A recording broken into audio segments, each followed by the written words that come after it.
The next postgame show is presented by Tri-State Audi. Visit your Tri-State area Audi dealer today. Tonight against Boston, the two-man game. Brunson and Cat working well. But Baylor Shireman of the Celtics tied a career high with 20 points. He made 6 threes, but the Knicks had Hart. Josh Hart, 15 fourth-quarter points, the most he's ever scored in a fourth quarter. Finished the game with 26, and the Knicks beat the Celtics 112-106. Great to have you with us, Bill Pidto, Wally Szczerbiak. So, Knicks alive, if barely for the second seed, but one more win or one more Cleveland loss, and the Knicks clinch the third seed. And if Josh Hart's going to score like that, obviously, come playoff time, that's a whole different dynamic because you can't slough off at him like teams tend to do when the games matter the most. He was fantastic tonight. 23 of his 26 while in the second half. It was incredible the way he's shooting the ball, and he does so many other great things out there on the floor. His defense on Jason Tatum was outstanding all game long, especially in that fourth quarter, forcing him to tough shots, turnovers. But that jumper looks nice, and he's always been known to make tough threes at the end of the shot clock, hit the tough one over Vucevic. But when he takes rhythm threes that he's been working on with the shooting coach and working on his game, like, it's nice to see those things go down because now teams can't leave him open, and that's going to open it up for Brunson and company. Hart in the game, 5 of 7 from downtown. The Knicks, Wally, were up 72-59. Boston surged right back, and it became a very tight game in the fourth quarter. And for the second straight contest, Wally, against a playoff-bound team, the Knicks prevail in crunch time. Well, the Knicks have been known as a great crunch time team. That's always their motto. Keep the game close, let Jalen Brunson take over in the fourth quarter. And it was Jalen Brunson and Josh Hart. Brunson orchestrating the pick and roll. Karl Anthony Towns got a dunk and a 3 off that high pick and roll. This was a nice little behind the back pass. You know, this simplifies the game. I always remember, you know, back in the day, it was always get the ball in the point guard's hand, run high pick and roll, have your shooters spacing the floor. Speaking of shooters spacing the floor, how about Baylor Shireman spacing the floor, 6 for 7 from 3. That was a switch where Jalen Brunson goes right at Neemias Queta, gets a good look at the basket, gets that roll to go. He's just dribbling wearing sideways. 55. Who else wore 55? That's right. That's a hot number up there. Yes, Wally Szczerbiak. How about that pass? Jalen Brunson finds Josh Hart under the basket. Impossible pass. That was the shot. That really was the one. You could see Vucevic like, really? He hit that one? And look at the no hesitation, just smooth, fluid release. Ball's coming right off his hand perfectly. What a performance. Josh Hart, leading scorer, 26 points. Gotta love that, Billy P. So the Knicks prevail, even though they were outboarded 42-30 for the second straight game. Who cares? Well, I'm just saying, normally that's a key metric for the Knicks. They were able to prevail, and the bench points heavily. That was one of Monica's key metrics, right? Offensive rebounds. Right, and it guess it didn't matter. Useless stat. That's not what you said before the game. You thought that would be important, but Boston killed them like Atlanta did on the offensive glass. It didn't matter. Hey, you got to make up for it somewhere, and the Knicks found a way to grind out a win. This game was going to be close at the end. These teams always play tight games, and Tatum had a good overall game, but you can tell he's just not right. He's not there yet. You know, he's going to be fine, and obviously having him back makes a big difference, but he's not moving the way you're used to seeing him move, and the Knicks did a good job putting a lot of pressure on him, getting into him, making him uncomfortable, dribbling the ball, a lot of body contact.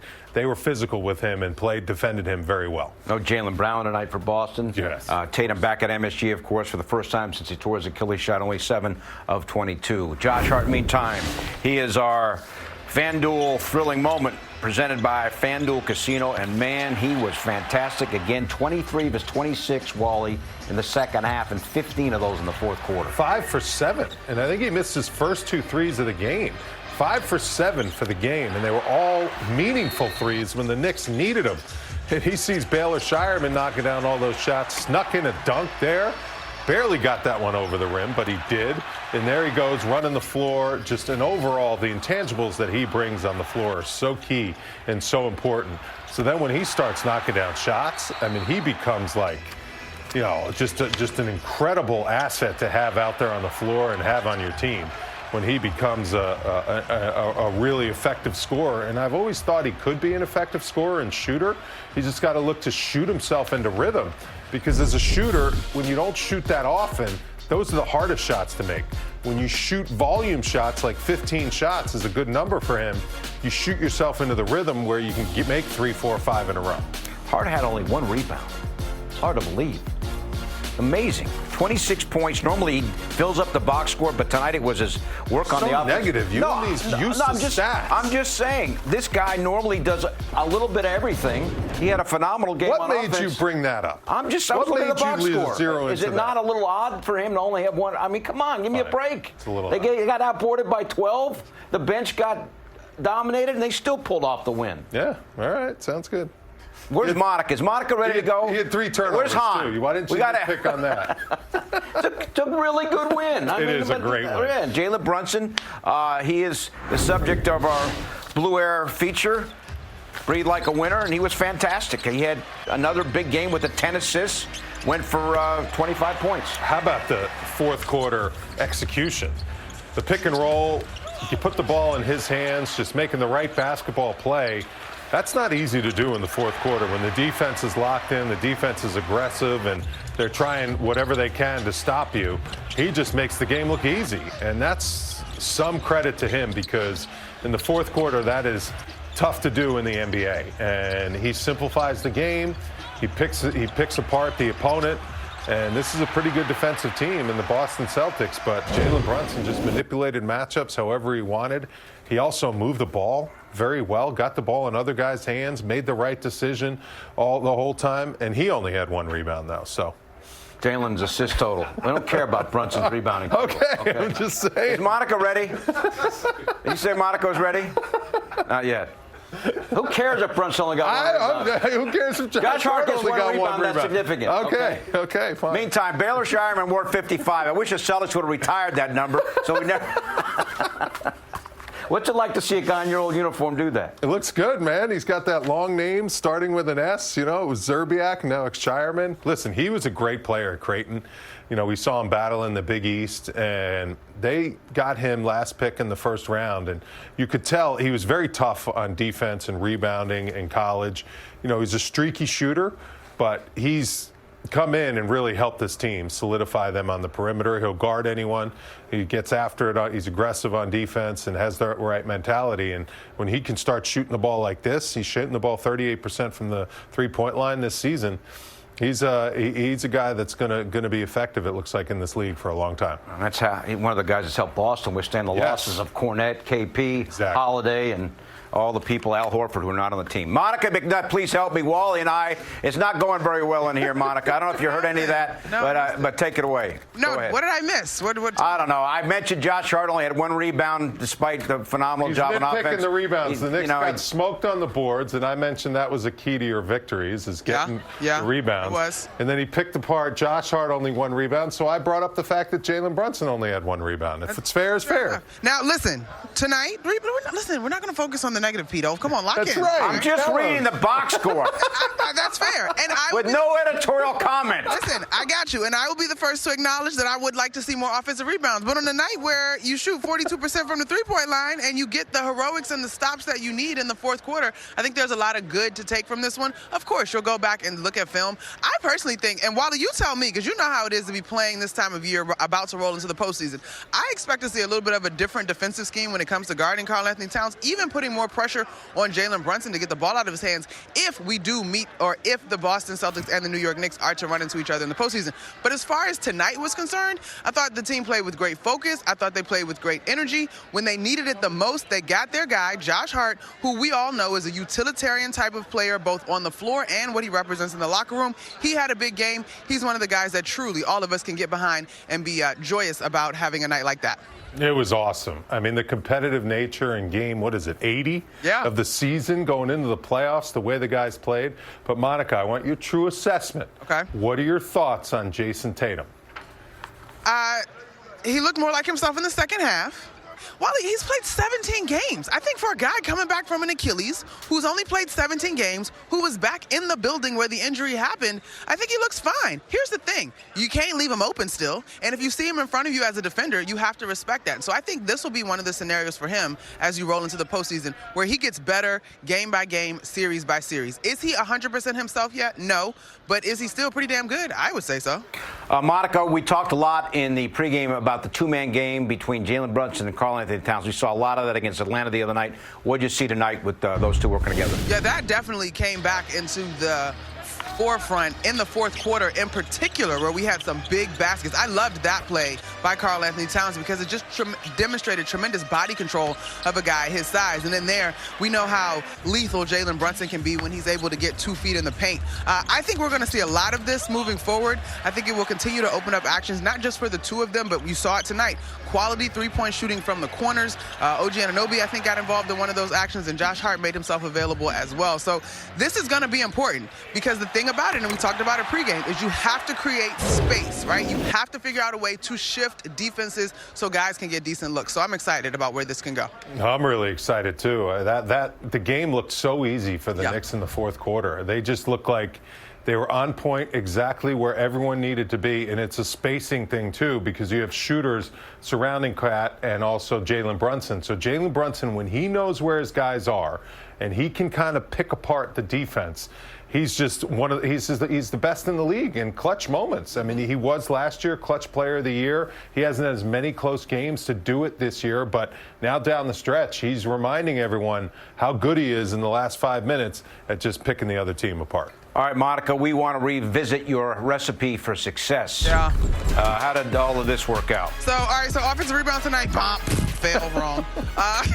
Three-point shooting, yes, ding, ding, ding, ding, ding. I nailed that one, 42% for the Knicks in this one. All right, under 110, I get that one. Yes, I do get that one, holding their opponents to 106 points. So 2 for 3 is not bad. I do think tonight, when you shoot the ball well, you are more forgiven on the glass in terms of not coming up with offensive rebounds. And guys, I know it was way at the start of the game, but I'll give a shout out to Mikal Bridges in the way that he started the basketball game with those quick 7 points early in the shot clock, some of those easy baskets that I typically think this team is in a better position to get when they get offensive boards. So they did sprinkle in some easy ones tonight.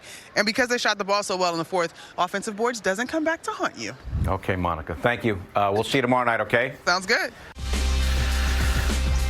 It's the Knicks' 52nd win of the season, most they've had in a regular season since 12-13. We continue now from the Corner 3, presented by Michelob Ultra Superior Light Beer. Next up for the Knicks tomorrow night, home again to take on the Toronto Raptors. We'll see you for the pregame at 7 and the game at 7:30. So far this year, the Knicks are 4-0 against the Raptors. Let us now listen into Mike Brown's postgame comments, as always, presented by Chase.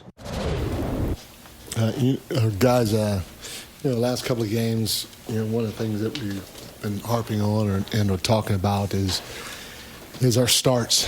And the last few games, actually, maybe 3 to 4 games, we've been better in that area. And I have to take my hat off and applaud our guys because they're trying to lock in and focus on the beginning of games. And again, it's not about being up 20 or even being down 10.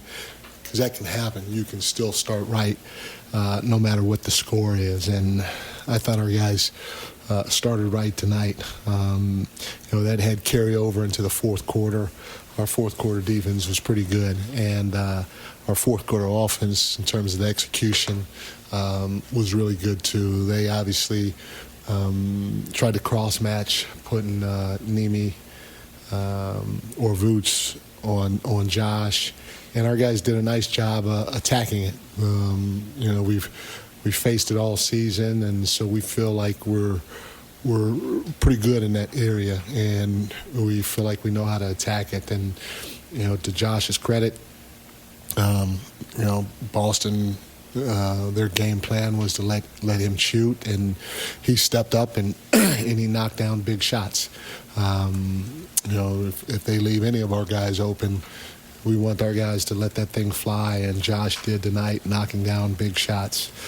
At halftime, there were a couple areas that we talked to our guys about. The first one, Peyton Pritchard was kind of having his way with us, And, in the second half, our guys did a better job. He missed a couple of shots, but our guys did a better job of trying to pay attention to him and not letting him get to the rim and finishing. And, him going 3 of 8 and scoring 8 points in the second half was huge for us. You got to give the young guy, Shireman, a lot of credit because he stepped up and knocked down some big shots to fill that void. But we definitely wanted to try to slow Peyton down a little bit in the second half. And then also the offensive rebounding. Boston had 12. They had 8 in the first half, but it seemed like every single time that they got an offensive rebound, they scored.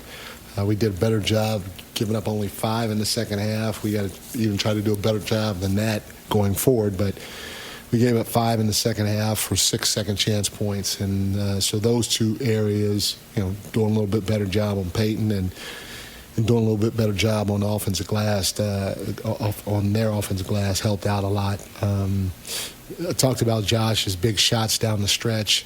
Cat with a double-double. He was good for us. JB with another double-double. He was big with the 25 and 10. And we got a lot of great production off the bench, especially from Mitch, Jordan, and with the scoring in spurts. But at the end of the day, circle back to Josh. Not only did he give it to us from a three-point line and with execution offensively in that fourth quarter, but in the second half in particular, he was really good defensively. We had him guarding, everybody. He guarded Tatum for a while. He guarded the other wings. He guarded Vooch. He guarded Nemi. So he was really good for us on the defensive end of the floor as well. Mike, you guys were up 72-59. They made a crazy comeback and they ended up going on a 19-4 run. And you guys responded. So was there a message to your team to get them to rally at that moment? Was it them kind of locking in? What did you see in the third quarter? No, I mean, they're a good team. It's well coached, and they've been in a lot of big moments. And so we knew they weren't going to go away. We knew they were going to go on a run. I was hoping it wouldn't be that big. But again, give our guys credit. They went on a run. We just held steady. We didn't panic, and we just kept trying to chip away at it until we felt like we got back in control of the game. So that's what this league's about. A lot of times it's a make-or-miss league, and Shireman got hot during that time, and he had a couple of threes, which gave them all confidence. And we tried a couple of different things, to try to keep the ball out the paint. And they're a good team. They moved the basketball, and they found each other or other guys, and guys stepped up and knocked down shots. I mean, Shireman was 6 of 7. Vooch was 2 for 4. Peyton was 3 for 8. So the guys coming off the bench, they had open looks and they knocked them down. So you got to give them credit. And Mike, they struggled in the first half. Boston from the three-point line, but the second half they hit their threes. What changed for you guys defensively? They just made shots. The reality of it is Shireman's a good shooter, and when you have a guy go 6 for 7, it impacts your shooting percentage. They're a really good shooting team, and if you're going to tell me that that Shireman's going to go 6 for 7, but they're still around 37% as a team, I'd probably take that, because they got really good shooters out there on the floor. And so, our contests, we're similar to Boston, we're similar to Oklahoma City, where we try to protect the paint. They had 32 points in the paint, to our 46, and what that means is it's hard to take away everything.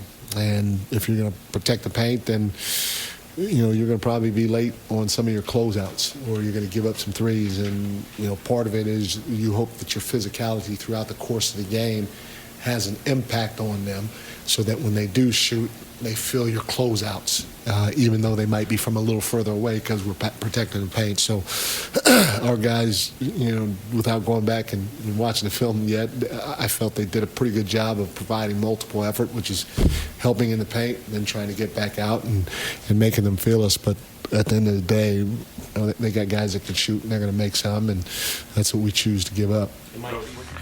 52 wins for Mike Brown, most ever for a first-year Knicks coach, and Josh Hart, a big reason why the Knicks got the win. 15 fourth-quarter points as the Knicks win it by 6.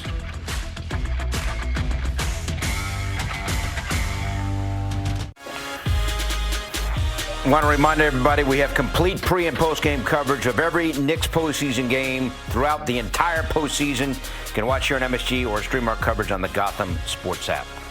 Knicks win it by 6 over Boston, finished the regular season 3-1 against the Celtics. That's very positive, and you can tell they're starting to come together at the end of the season. And I agree with Coach. Starts are very important, especially in the playoffs in a 7-game series. You don't want to be digging yourselves a big hole early on in the series, early on in games. Got to punch first, especially leading into the playoffs. Knicks have also finished really well when it's mattered most in crunch time against Atlanta and in this game against the Celtics. As they win it, Josh Hart, the hero tonight, as they win it by 6. The Knicks postgame show is presented by Audi. Visit your tri-state Audi dealer today.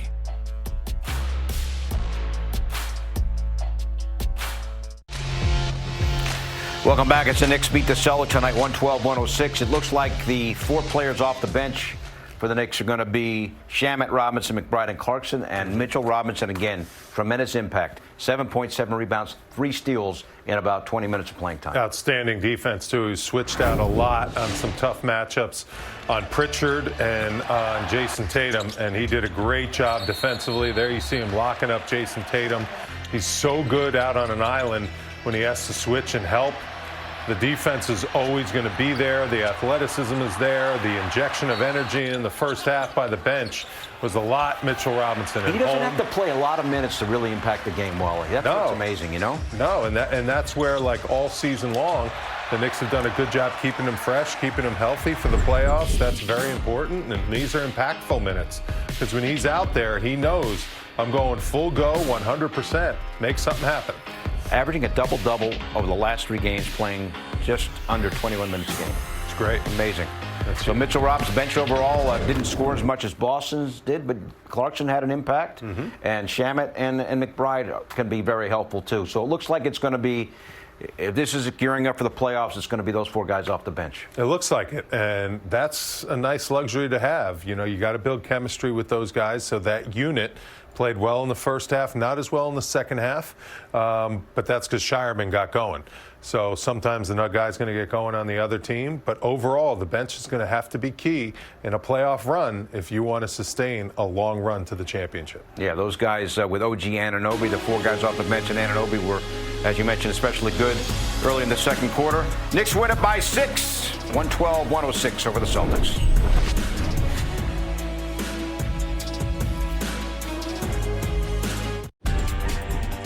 Knicks back at it tomorrow night. Key game again in the standings.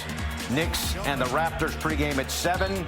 Game at 7:30. You can also stream our coverage on the Gotham Sports App. Want more than just a post-game show? Link your eligible TV subscription to stream Knicks games free or subscribe today in the Gotham Sports App. Just go to gothamsports.tv to learn more.